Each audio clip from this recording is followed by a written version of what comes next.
I assume you already have VirtualBox downloaded, but if you don't, I'm going to leave a link to it down below in the description. You want to just download VirtualBox and install it to your computer. Now once you download the VirtualBox, now we're going to download the Ubuntu ISO. So I'm going to leave a link to it down below in the description, or you can just type in on any web browser download Ubuntu ISO, and you're going to head over to this link right here. Now once you're on this, for me the latest version at the time of this video is 24.04. Yours might be different, but we're just going to download it. And now it's downloading. This might take a while, but I'm just going to skip to the part of me having it downloaded. So now you want to open up VirtualBox, and once you're on this, you want to click on New. And now we're just going to type in the name of our new VM. So I'm just going to type in Linux Ubuntu. And now you want to select the folder where you want it to be saved. I'm just going to create a new folder. Just going to call it Linux Ubuntu. Select it, click on select folder. And now you want to select where you have your ISO image that you just downloaded saved. So for me it's on this drive. I've got it right here. And now you want to tick skip unintended installation and click on next. And now you want to select how much memory you want to give it and how many cores. So I recommend at least 4 GB of memory and at least 2 cores.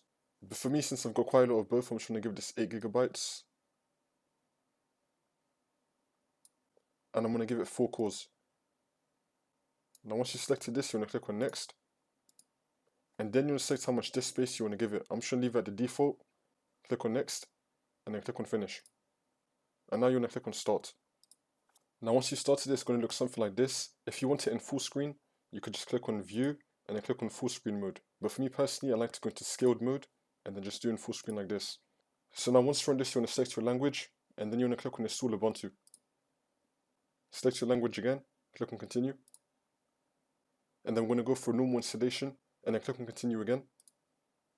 Make sure that you have erase disk and install Ubuntu selected. Click on install now. Continue. Select your location, continue. And now you're going to choose your name. Choose your password. And you can select any of these settings right here. And then click on continue. And now it's installing. So once it's installed, you're going to click on restart now.